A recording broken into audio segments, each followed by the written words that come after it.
Good morning दोस्तों, आपका अपने YouTube channel study temple a way of achiever में स्वागत है। आज मैं आपके लिए जीके के कुछ नोट्स तैयार किए हैं जो कि BSSC CGL, PT exam, BPSC, railway, SSC या किसी भी अन्य एग्ज़ाम में के दृष्टिकोण से काफ़ी ही महत्वपूर्ण रहने वाली है। तो वीडियो के अंत तक बने रहिएगा और वीडियो अच्छी लगे तो वीडियो को लाइक और अपने दोस्तों या रिश्तेदारों में शेयर जरूर कीजिएगा। यदि आप इस चैनल पर नए हैं तो चैनल को सब्सक्राइब कर बेल आइकन प्रेस कर दें ताकि हमारे वीडियो के नोटिफिकेशन आपको सबसे पहले मिले। ठीक है, चलिए स्टार्ट करते हैं। आज का हमारा पहला प्रश्न है,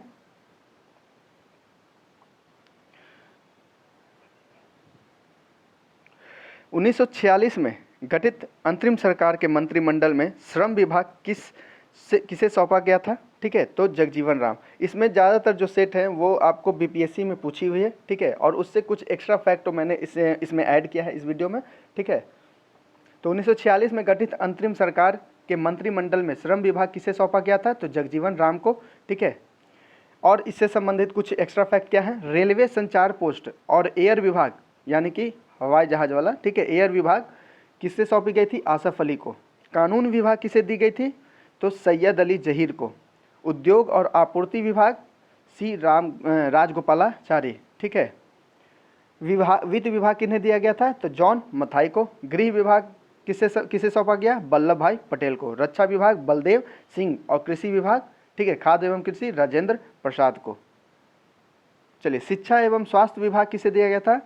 चक्रवर्ती राजगोपालाचारी। चलिए,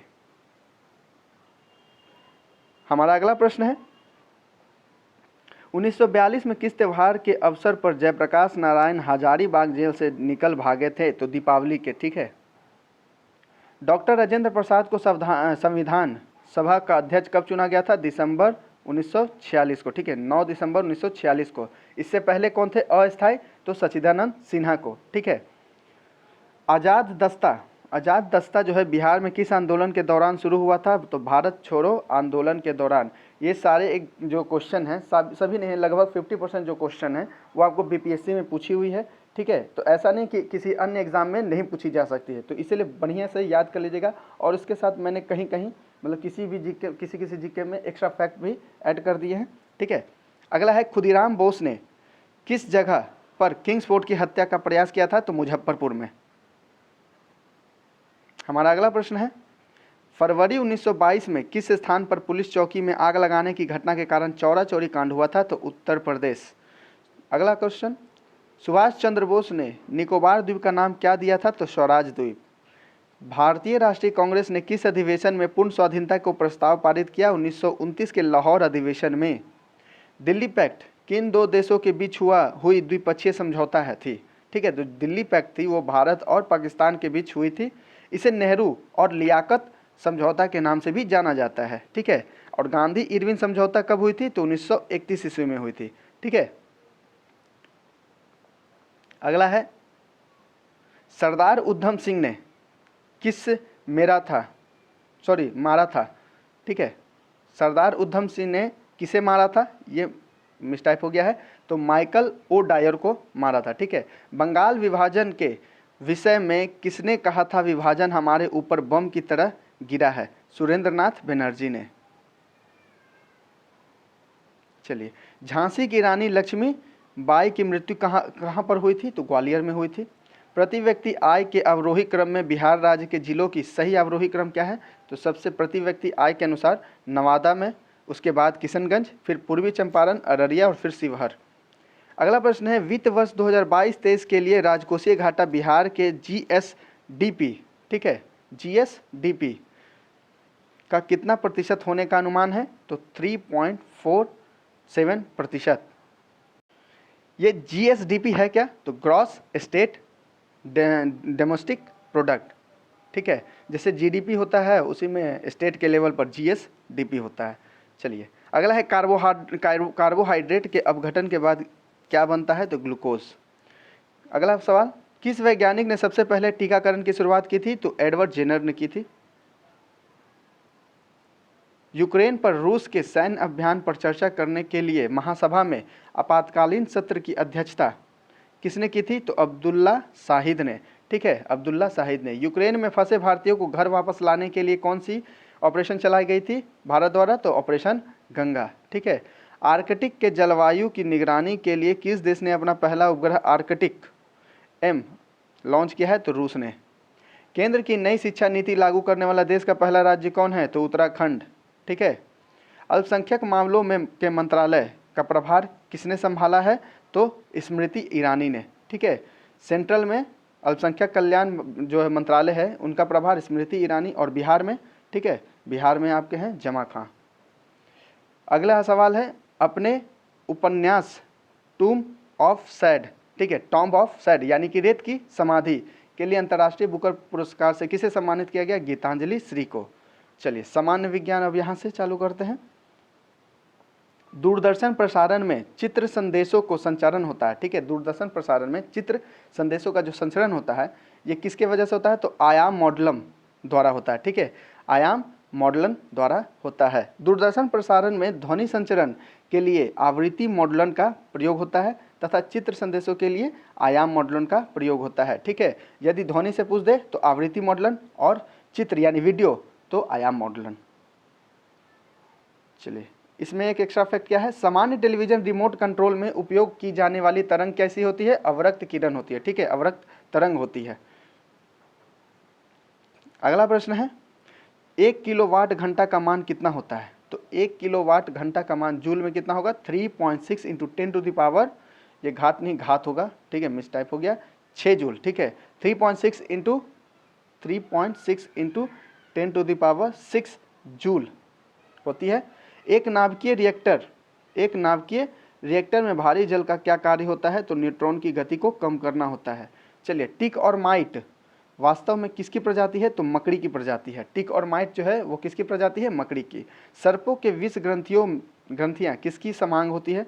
तो कशेरुकी प्राणियों के लार ग्रंथियों के समान होती है। ठीक है, समान अंग होती है। चलिए अगला है, मलेरिया निदान हेतु आर्टिथर नाम की औषधि किससे प्राप्त होती है? तो ये बीज से प्राप्त होती है। ठीक है, आर्टिथर। मलेरिया के इलाज के लिए एक कुनैन की छाल का भी प्रयोग किया जाता है। ठीक है, दो है, मलेरिया के लिए एक आर्टिथर नामक बीज का भी प्रयोग किया जाता है और कुनैन की छाल का भी प्रयोग किया जाता है। चलिए अगला प्रश्न है हमारा, मरुस्थल में फ्रियोटोफाइटस मिलते हैं यानी ऐसे पादप जिनमें क्या होता है? तो लंबी यानी कि 20 से 30 फीट मूसला जड़ होती है। ठीक है, कितनी लंबी होती है? 20 से 30 फीट मूसला जड़। ये इसलिए होती है ताकि वो, जैसे कि मरुस्थल में क्या है ना, पानी की बहुत कमी होती है, तो वो बहुत दूर तक इसकी जो है ना जड़ें जाती है पानी की खोज के लिए। ठीक है, जो मरुस्थल में ऐसे पौधे या ऐसे पादप जो मरुस्थल में होती हैं उनके जड़ें क्या होती है? बहुत ही लंबी होती है। और ऐसा क्यों? तो पानी के वजह से, पानी की खोज के लिए इतना दूर चली जाती है।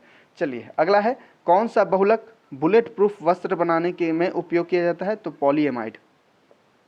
चलिए अगला प्रश्न क्या है, वह रेडियो धर्मित तत्व जिसमें भारतवर्ष में बड़े भंडार पाए जाते हैं?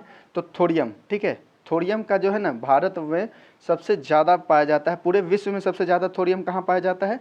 भारत में। ठीक है, यदि किसी वस्तु को 9 किलोमीटर प्रति घंटा के वेग से अंतरिक्ष में फेंका जाए तो क्या होगा? तो ये पृथ्वी पर कभी वापस, माफ़ कीजिएगा, यह पृथ्वी पर वापस आ जाएगी। ठीक है, या 8 किलोमीटर प्रति, ये घंटा नहीं होगा, सेकंड होगा, माफ़ कीजिएगा, ये 9 किलोमीटर प्रति सेकंड लिखना है। ठीक है, और किस स्पीड से फेंकेंगे तो वो पृथ्वी से बाहर चली जाएगी? तो 11.2 किलोमीटर प्रति सेकंड से के स्पीड से अगर फेंकी जाए तो पृथ्वी के बाहर चली जाएगी।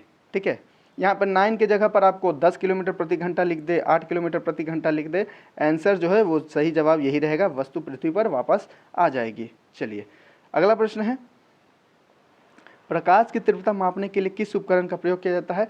तो लक्सीमीटर। ठीक है, प्रकाश की तीव्रता मापने के लिए लक्सीमीटर का प्रयोग किया जाता है। पदार्थ के संवेग और वेग के अनुपात को क्या कहा जाता है? ठीक है, पदार्थ के संवेग और वेग के अनुपात को क्या कहा जाता है? तो द्रव्यमान। तो ये कैसे होगा देखते हैं। संवेग होता है क्या है? mv। ठीक है, और वेग की बात कर रहा है।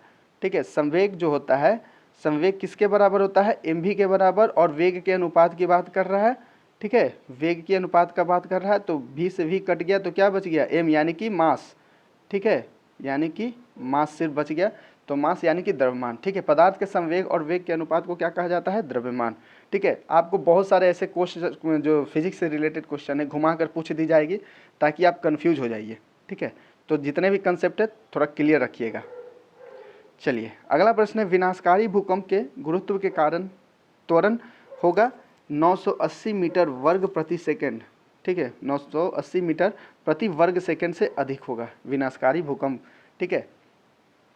अगला है, मानव शरीर में सबसे बड़ी ग्रंथि कौन है? तो यकृत है, ठीक है। सबसे बड़ी ग्रंथि पूछे तो यकृत। यदि सबसे बड़ी अंग पूछ दे तो चमड़ा यानी कि स्किन।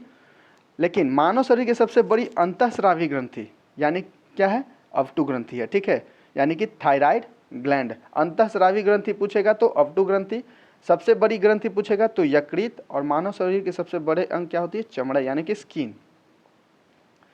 चलिए अगला है, जनन क्षमता की कमी किस विटामिन के कमी के कारण होती है?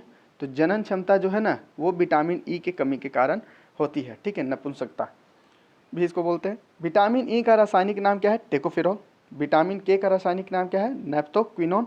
Vitamin D calciferol. Vitamin C ascorbic acid, ठीक है। विटामिन बी का क्या है? थायमीन। चलिए बढ़ते हैं अगले प्रश्न की तरफ। हमारा अगला प्रश्न है, मानव के मस्तिष्क में स्मरण क्षमता कहाँ होती है? ठीक है, मानव के मस्तिष्क में स्मरण क्षमता कहाँ होती है? सेरिब्रम में। सेरिब्रम जो है मस्तिष्क का सबसे बड़ा भाग होता है, यानी दिमाग का सबसे बड़ा भाग कौन होता है? सेरिब्रम ही होता है। चलिए, पेन ड्राइव को किस अन्य नाम से भी जाना जाता है? तो यूएसबी फ्लैश ड्राइव। इसका पेन ड्राइव का अन्य नाम क्या है? USB flash drive. अगला सवाल है, इलेक्ट्रॉनिक कंप्यूटर का आविष्कार किसने किया था? इलेक्ट्रॉनिक कंप्यूटर का आविष्कार किसने किया था? तो डॉक्टर एलन एम ट्यूरिंग ने किया था, ठीक है।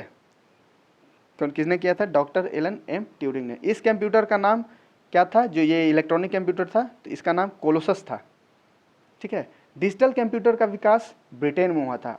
वैसे कंप्यूटर का जनक चार्ल्स बेबेज को कहा जाता है।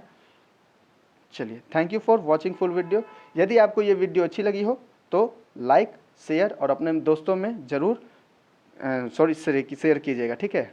वीडियो अच्छी लगे तो लाइक कर दें और दोस्तों को शेयर कर दें, ठीक है दोस्तों। अगर आपको ये वीडियो अच्छी लगी तो कमेंट कर भी ज़रूर बताएं।